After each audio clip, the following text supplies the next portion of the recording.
Hello, in this video I'm going to look carefully at what 4 people say about what exactly happened between Brian and Gabby on the 12th of August. I want to quickly apologise for the change of plan. In the last video I said I'd put a video out the next day, but then I saw the comments people were making under the video and this one seemed more important. So although the other one was nearly edited, I decided to make a whole new video and to really look into the facts, you know. So I'm going to look at what Gabby says about it, what Brian says about it, and what the 2 witnesses said they saw. Many people have been saying that Gabby was the abusive one, or that at least both of them played an equal part. The police, it seems, were completely fooled by this guy, and many people are fooled by people like Brian. I think it's really important for everyone to be able to see when someone is behaving abusively and to be able to spot the signs of an abusive relationship. I'm going to put the evidence in front of you so you can decide for yourselves.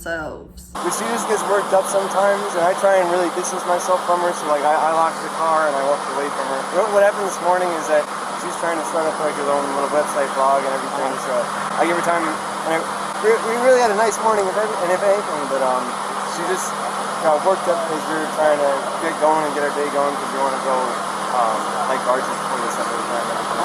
Okay, so he said that she was working on her blog in the morning, and I'm not going to talk about how he's said it. I know people, I'm just going to say, yeah, he's called it a little blog. It's really irritating, very condescending. I'm not going to look at their body language. I'm not going to look at what it means about them that they're saying each thing, you know, about them as people. But I will do that in another video. But he has said that that they had a nice morning. So things were going okay, apparently, according to him, until they were getting ready to go on their walk. She's trying to start up like her own little website blog and everything, so I give her time. And he gave her time.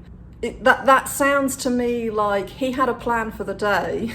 How generous he was, that's what he seems to be saying. How generous he was when he didn't want to be there. On top of this, it seems likely to me he'd shown his resentment about this, because when the police ask him for what they were arguing about, this is one of the things he says. It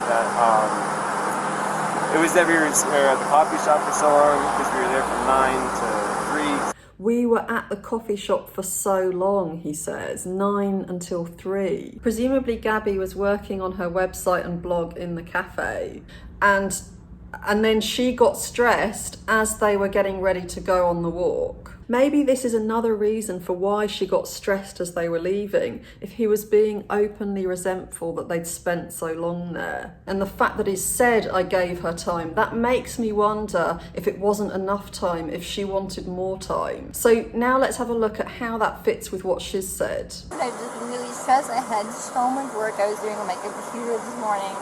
What do you do for a living? Well, I used to work at an organic juice bar, but I just quit my job. Okay. I was a nutritionist. That's my job. Cool. And I just quit my job to travel across the country, and I'm trying to start a blog. I just have a blog and stuff. So I've been building my website, so I've just been really stressed, and he doesn't really believe that I could do any of it. So that's kind of been like I don't know, he's like down there. I don't know, we've just been fighting all morning, and Looking at Gabby's state of mind, we have the pressure of leaving your job and trying to make a blog work, the amount of work she needed to do that day, the fact Brian didn't think she could make her business work, and added to that the resentment it seems he showed her for spending time in the cafe. Then there's the possibility that she wanted to work for longer but felt pressured into going on a walk, and then he got into the van with dirty feet, although she had cleaned the van that day. She was upset because she'd just cleaned it and he was moving stuff around and dirtying it. I was just cleaning and straightening up back of the van before. And then my feet are dirty and everything, so I think that our little squabble started because we were hanging out at the coffee shop, and when we got back to the van, there was some dirt and stuff in the van, and I moved our food around, so it was a little disorganized, so she gets a little As this was one of the things he said they were arguing about, they must have each had an opposing side. It was just I'm dirty and I can't change being dirty. Like I got dirty feet, I got sand on my flip-flops and stuff like that. It was that we were at the coffee shop for so long because we were there from 9 to 3. So I guess there's a few little things, little relationship we had. So that was his argument, that he couldn't help that he was dirty, so she had no right to be annoyed about it. And maybe this was the point that she apologised. That's the order she told it in, you know, that she'd been cleaning the van and she apologised for being in a bad mood.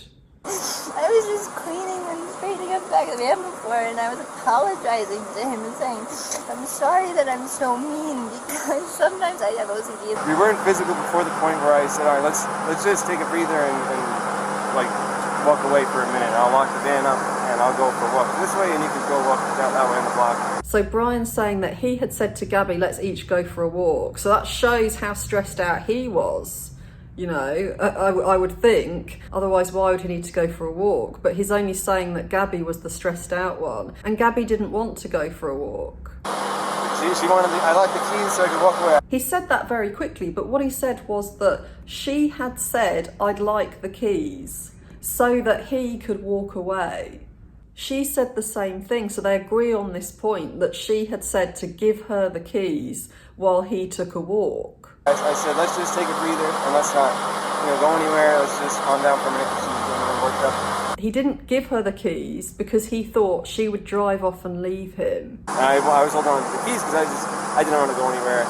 And my big fear is, I don't have my phone. I don't have a phone. So she goes off without me with a car. I'm on my own. And yet that's actually what he ended up, it seems, nearly doing to her. And if she hadn't scrambled in, then he would have just driven off without her, it seems. Or at least that's what he seems to have wanted her to think. But I'm perfectly calm. I'm calm all the time, and he really stresses me out. So she said usually she is calm, but he stresses her out. Sometimes I just get really frustrated, not like mean towards him. And I was just saying, I'm sorry if I'm in a bad mood, I've just been really stressed. Although she says she wasn't actually mean to him. So even though she's apologised for being stressed to him, she's done that despite the fact that she believes he is the cause of her stress, he still won't let her in the van until she's calm. So while Gabby's had loads of work to do, Brian has been resentful of the amount of time she's spent working that day. And he's also said he doesn't believe she can succeed. And then he's got into her van with dirty feet and moved stuff around after she's just cleaned it. And now that she's had a reaction to all of this behaviour from him, now that she's stressed, he's telling her she's wrong to be and banning her from getting into her own van. And by doing this, he's essentially saying that what he's done is okay and that she's not allowed to be stressed, and that when she is, he has a right to control what she can and can't do. He has a right to stop her from getting into her own van until she's proved to him that she's no longer upset by his behaviour. All of this amounts to coercive control, which is illegal in the UK. I think the reason Brian hates that Gabby is upset is that he can't handle any criticism, and he sees her being stressed as criticism of his behaviour. And because his ego is so fragile, she's not allowed to be critical. She has to think that everything he does is great. Or at least that he's in the right. He has to win, as I talked about in the last video. So when he feels criticised, this makes him angry with her. Because of his sense of entitlement and his arrogance, he believes that he has a right to punish Gabby. She had her phone in her hand and her keys and everything. And she wanted, not her keys, like her rings. She had her rings, her phone. And I was holding on to the keys. And then she had her phone and was trying to get the keys from me. She had her phone and was trying to get the keys from me. So what we later find out is that the reason he says this is because she was using her phone to try to get the keys from him. I know I shouldn't push, but I was just trying to push her way to go, let's just take a minute. Grant County Sheriff's Office. Hi, can you hear me, sir? Yeah, I can hear you. We're driving by, and I'd like to report a domestic dispute. Florida with a white van, Florida license plate, white land. We drove by, and the gentleman was slapping the girl. He was slapping her? Yes, and then we stopped. They ran up and down the sidewalk. He proceeded to hit her, hopped in the car, and they drove off. I was just trying to I know I shouldn't push her, but I was just trying to push her away. So what was it? Did he push her or did he hit her? The witness describes seeing him hitting Gabby on 2 occasions. I'm wondering how likely it is that somebody would imagine seeing someone hit twice. You know, that this guy got it wrong twice. I know I shouldn't push her, but I was just trying to push her away, step back and breathe, and she got me with her phone. So according to Brian, it was after he pushed her that the phone hit his face. We don't know if this was intentionally. Could it be that he had lifted his hands out of the way so she couldn't grab the keys? And then when she tried to reach up to where he was holding them, she hit his face. And then I got really loud, and like that's probably everyone's attention where I was going, you know, back up, get away, just give me a... I feel bad I had to get so public. I was just trying to be loud to listen, you know, I try to make her calm down and be like, look, everyone's watching. So he shouted at her. Alpha November. And then what? And his reaction was to do what? It's gonna be out of Florida. He just grabbed you? Did he hit you though? I mean, it's okay if you're saying you hit him, but I understand if he hit you, but we want to know the truth. If he actually hit you. Because, you know, where did he hit you? Don't worry. Be honest. Where'd you hit him? So when she's asked repeatedly if he hit her, she says, I guess, but I hit him first. It seems much easier for her to talk about the things she did to him. You slapped him first? It's on his face? How many times did you slap? Bravo, Romeo, India. It's hard to hear her, but from hearing what the policeman says, it seems she's just said that she hit him first and it was on the face. So I'm wondering if she's referring to when the phone hit his face. But according to Brian, he was the first one to do something physical. He said he pushed her first and then she got me with her phone. And I wonder if what he calls pushing is what the witness referred to as hitting.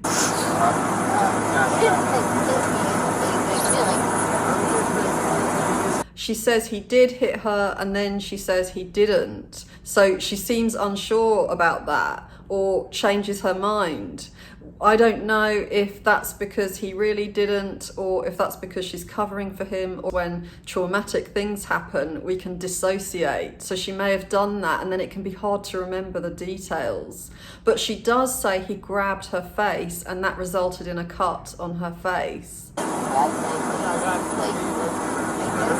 If you saw a man doing that to a woman, that's pretty dodgy, isn't it? That's not normal behaviour. It's violent behaviour.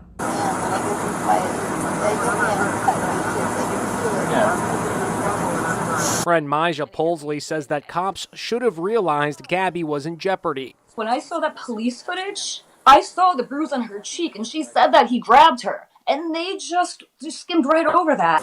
When you slapped him those times, were you attempting to cause him physical pain or physical impairment? Was that what you were attempting to do to him? What were you attempting to do? What was the reason behind the slapping and stuff?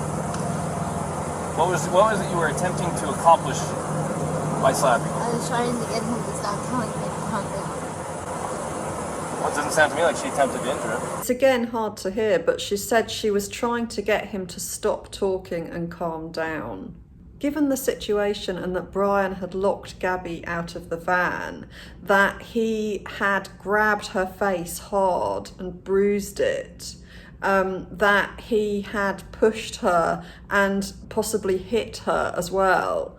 Given that he was shouting at her, it seems to me like maybe her slapping him, trying to get him to calm down, as she said, that maybe this was reactive abuse. During an act of abuse, it's common for victims to lash out at their abuser. So they might scream or shout or use insults, or they might hit them back. And the abuser will take advantage of this and they will make out that the abused person is in fact the abuser.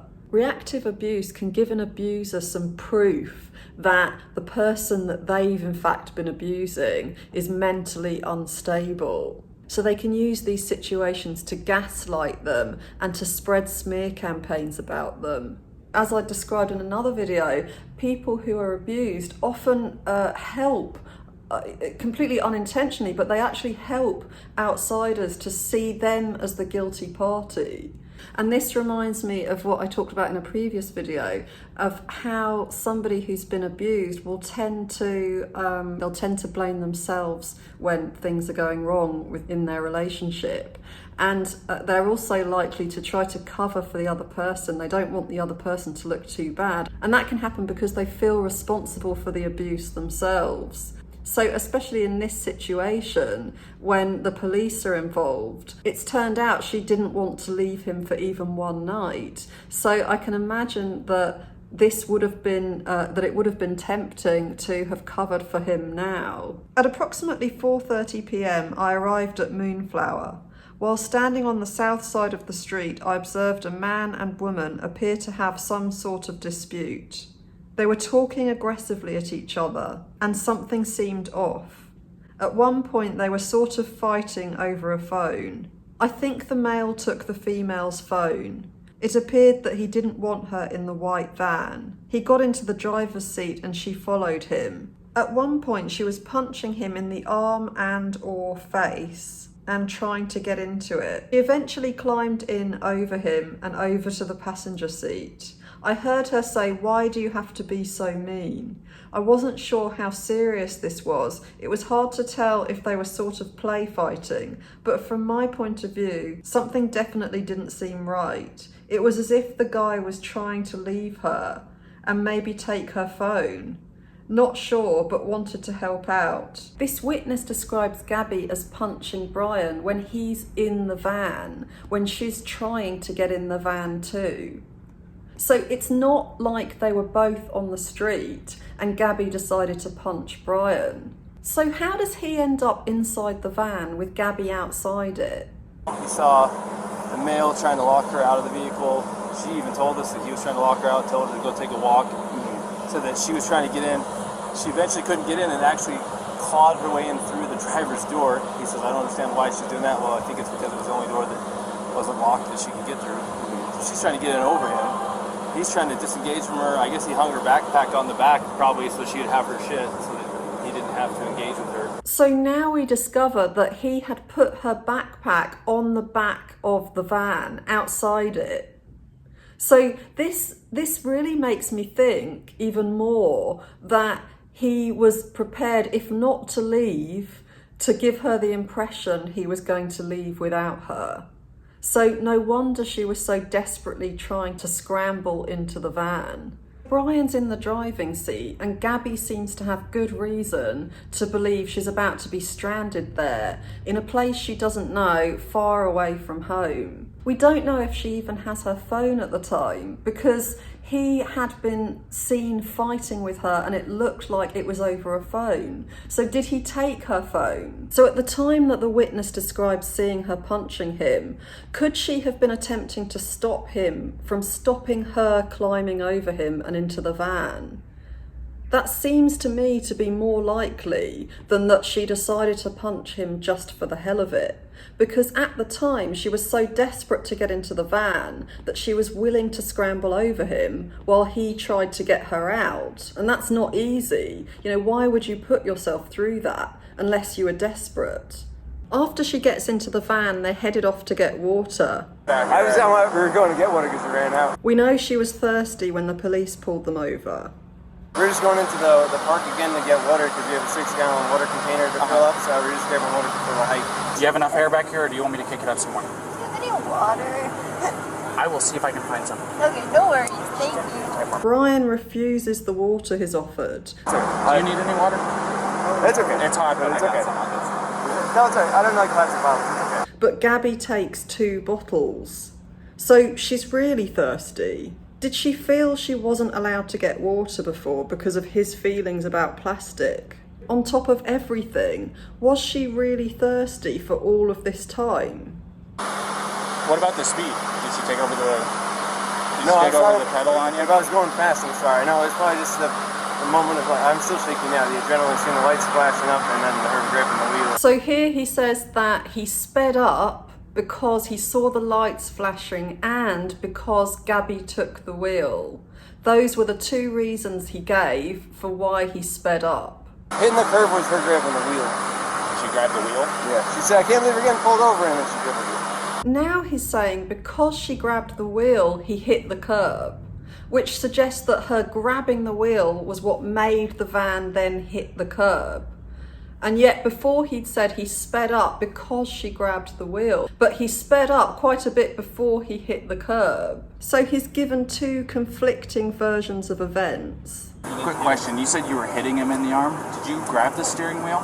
No, I didn't. You did not touch the I steering didn't touch wheel? the steering wheel, but only for like a second, because I just saw the lights come on, and it was more just like, you're an idiot. Like, you know. But did you grab the steering wheel and like No. swerve or anything like that? No. I didn't touch the steering wheel at all. So Gabby doesn't go along with either of these stories. She says she didn't touch the wheel. An officer points this out to the other policeman, but he's not interested because he's relying on his own guesswork about what happened. What did he say why he hit the curb? Well, I watched, this is what I saw first. Saw him cross the double yellow. I was doing 42 miles an hour. I was, I don't know, probably 2 car lengths behind him, tapping my wheels at him, trying to get his attention. They knew I was behind him. And then after he crossed the double yellow, he merged over into the right lane, and then out of nowhere, just boom, went and hit the curb. So did he tell you why? He said that she grabbed the wheel and turned it real hard. She said that she was hitting him in the arm. So Sounds legit. I mean, I'm sure if I'm driving and my arm's on the wheel and I'm getting hit in the arm, I'm probably pulling out the wheel. yeah, And I'm sure it was a little of both, and usually the truth is somewhere between. He's probably trying not to say that he hit her because he probably doesn't want her charged with assault, domestic assault. He probably would rather say she pulled the wheel than hit him. yeah. You know what I mean? I was yelling at him, and then when you And- turned your lights on, I like kind of punched his arm, like there's an idiot. She's saying was why he hit the curb. You said it was She said when she saw the police lights come on behind them, she punched him in the arm and said he was an idiot. If the way she enacted what she said is accurate, then it wasn't really a punch. It looks very light. This is the park ranger who tried to persuade Gabby to leave Brian. She said she could see signs that this was a toxic relationship and that Gabby wasn't happy. She said it was her fault because she was distracted by him. But she said she didn't try to hurt him, it wasn't malicious. She thought that he wasn't listening to her. She said it was her fault he swerved and that she was distracting him by hitting him. She said she didn't try to hurt him, it wasn't malicious. She thought he wasn't listening to her. He was breaking the law, going at 3 times the speed limit and had sped up when the police appeared behind him. She had no control over his driving and she was being forced into this situation because she was in the passenger seat. Driving someone at 3 times the speed limit when they aren't comfortable with that is abusive. Who knows if he even planned to pull over? It seems to me that she hit him because she felt trapped and helpless next to him in the van. Is he usually pretty patient with you? Yeah, but it just makes me upset. I know that he definitely gets frustrated with me a lot. So CPA, do you have a phone number for the RP? Maybe you're still landline and a location where our victim's at? I'm not sure where it's at, but the female who got hit, they both, the male and the female, both got into the van and headed north. Continuing attempt to locate, time lapse of about probably 40 seconds. RP states seen a male hit a female domestic. He got into a white Ford Transit van, has a black ladder on the back. The witness did not see you strike her. So at this point, you're the victim of a domestic assault, and even if you want that. This often happens with a covert narcissist, that people don't recognize what's really going on. They buy into the mask. And not only that, but the victim of the abuse often has so much guilt that they act guilty and they don't explain themselves clearly to other people. They don't explain what's really going on because often they don't know. Often they don't realize they're being abused and they think it's their fault. And so it's really hard to put across clearly what's happening if you're not aware of it yourself. Coupled with that is the fact that someone in an abusive relationship often doesn't want their friends and family to know that their partner is hurting them. Partly because they're ashamed, partly because they want people to like that person and they're worried that they won't like them if they know what's going on. And so because of that, a lot of abusers get away with it, and people have no idea what really goes on behind closed doors. In the next video, I'm going to take a close look at the way that Gabby and Brian each expressed themselves. So what words they used and their body language and so on, and what that said about each of them and what it might say about their relationship.